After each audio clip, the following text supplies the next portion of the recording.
Hello and welcome to another edition of The New Entrepreneur. I'm your host, Natalie Peace. I'm excited to talk to you about something I've been exploring a lot lately, social media as a marketing tool for business.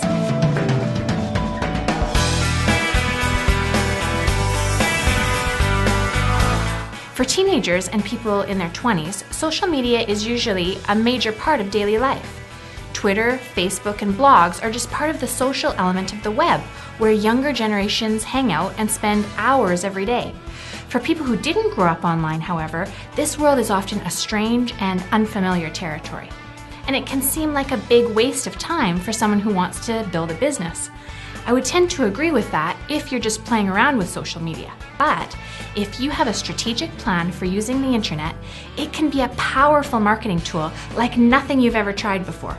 It's all about the know, like, and trust factor. By letting people get to know and like you, they'll trust and be willing to spend money for your products or services. First things first, do you have a website? If you have a business, you need a website. In this day and age, you can't afford to rely on the phone book to let people know about your existence. Google is the most used search engine online. People use it to find products and services they want. And if you don't have a website that's easy to find, you will get passed over for the businesses who do. You don't need to spend thousands of dollars to create a good site these days. You can build a decent looking site with free WordPress templates and simply pay for a domain name and hosting, which usually costs around $100 a year. However, if you can afford it, I would recommend paying a designer to customize your site to showcase your unique brand and make your site search engine optimized, also known as SEO. This simply means your site will show up higher on the list of similar sites on Google. You want potential clients and customers to find you easily when they type in keywords related to your business. Test out your website with as many people as you can, preferably the kind of people that you're targeting as customers. Ask them to look through the site and tell you how easy it is to find information and if it looks like a reputable site to them. And remember to update your site on a regular basis. Potential customers get turned off when they see broken links, outdated information, and dated web design. Many businesses these days are going beyond their traditional static website and using a blog to connect with their target market. In fact, I've just started my own blog at peaceandprofit.com and I'm having a lot of fun with it. Blog is the abbreviated name for weblog, and it refers to sites that are updated regularly with posts. Many of them are personal in nature, but they're also great for businesses because you can make a more personal connection with your customers, which encourages loyalty and repeat business. If you make an effort to write a regular blog post about topics related to your business, you will soon build a valuable resource tool. And the more relevant content your blog has, the more Google will reward you with high search engine rankings. This is how you become the expert known in your area. You can use your blog as a place to review products you sell if you feel comfortable giving honest reviews. Give people the pros and cons of your merchandise and you will earn their trust. Write a blog about your personal experiences with your products or share relevant stories. For example, if you own a fishing store, tell humorous stories about your recent fishing adventures. Share mistakes you've made and lessons you've learned.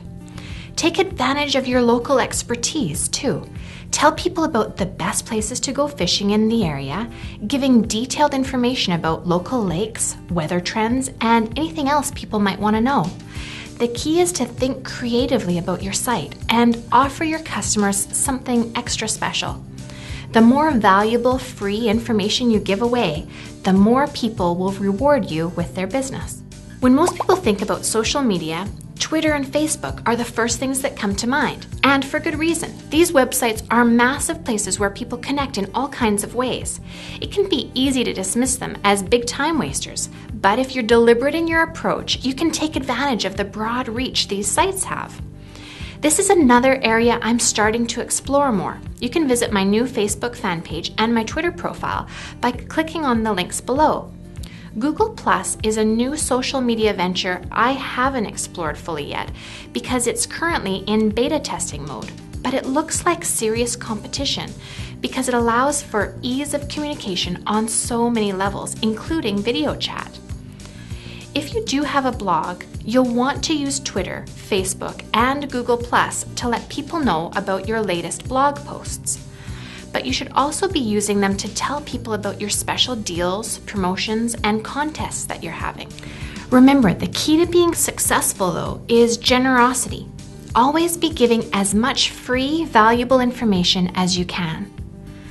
With the fishing store example, you could be giving people brief updates on which fish are jumping at the local lakes, or which lures you've recently had success with. Again, this helps build your know, like, and trust factor. Put links to your social media pages on your website or blog, and ask your friends and family to follow you on those pages and to let their friends know about it. Make sure to follow other people and businesses in your field to keep current and build relationships with your fans and customers. Your following will grow organically from there if you continue to provide useful information. LinkedIn is another valuable resource. Think of it as an online resume. Many people use it as a tool for getting a job or finding a new employee. However, it can also be a great tool for the entrepreneur. Take some time to put up a profile with your photo and relevant work history, as well as your website link, and then let people know what products and services you offer. Another huge website is YouTube, and if you aren't taking advantage of it, you should start now. If you're shy about being on camera, consider asking one of your employees to be the star. And you can stay off camera and simply do voiceovers with a PowerPoint presentation, or just show your products on camera while you review them. However, it helps to build a connection with customers when they can see you. If you sell edible products, consider showing people how to make dishes with them. You can have your very own cooking show. If you're an accountant, explain a complicated tax issue in layman's terms while showing people exactly what to do. The possibilities are endless, and YouTube is full of different examples of businesses using video to promote their business. Just remember, you should be using YouTube and other social media tools to give people valuable information, not to try and sell things. The goal is to get people to value you as a trusted expert. When you post a video on YouTube, you provide people with a link to your website to get more information. So if people like your video, they may become customers. You can also be posting your videos on your blog or website, which is what I'm doing at peaceandprofit.com. I've just outlined a few of the major social media options here. There are several more, and you can read about them online in our action steps for success. Just remember, whatever types of social media you use, there are a few important things to keep in mind. First, be sincere. The new world online is all about authenticity and connection. Let people get to know and trust the real you, and they will be more likely to do business with you. Common sense applies here, though. You don't need to share every single personal detail of your life. Be generous. Social media websites are not the place to sell. Yes, you should definitely let people know about special promotions and offers you have, but people are looking for information more than anything. And if you can provide them with the information they need, they may eventually reward you with business and tell their friends about you. So think about how you can give rather than what's in it for you. The more generous you are, the more benefit you will see later. Third, be consistent. Commit yourself to using social media on a regular basis, or don't bother at all. It can be a significant investment of time up front, but it doesn't have to take you a lot of time to write brief Twitter and Facebook updates and write weekly blog posts. If you don't have time to do it, consider paying an employee or a professional writer to do it. 4 is be visible. Whenever possible, put up photos of yourself, your team, your store, and products. Humans are visually stimulated, and the web is all about having a visual presence. 5, be creative. People are either looking for information or entertainment when they're online. So if you can do both, you'll become more successful. Use your personality, your sense of humor, and your unique style to help build an online presence. Think about how you can be different and make a real impact online, and always be looking for ways to surprise and delight people. It can seem overwhelming and even scary to dive into the world of social media, but it can also be a fun and rewarding way to connect with potential clients and customers over a subject that you're passionate about, your business. I love that successful online marketing is all about authenticity, generosity, and connection. But aren't these the keys not only to success in business, but to life in general? Thanks for watching. Join me for the next episode when I'll be talking about the importance of setting up clear systems in your business. I'm Natalie Peace for The New Entrepreneur.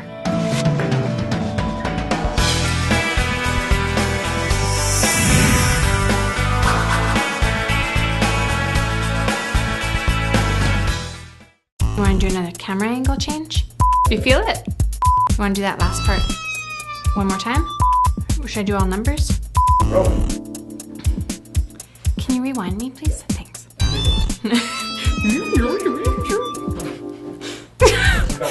Do you realize we all did it at the same time? Sorry, there's wrong things happening all over the place in that one. Wrong, sick and wrong. Okay, seriously? Yeah. Okay. Hiya, holeya, hum. First time I did it, my dog did the weird dog down, you know, the downward facing dog stretch. And I was like, oh my God, it really works.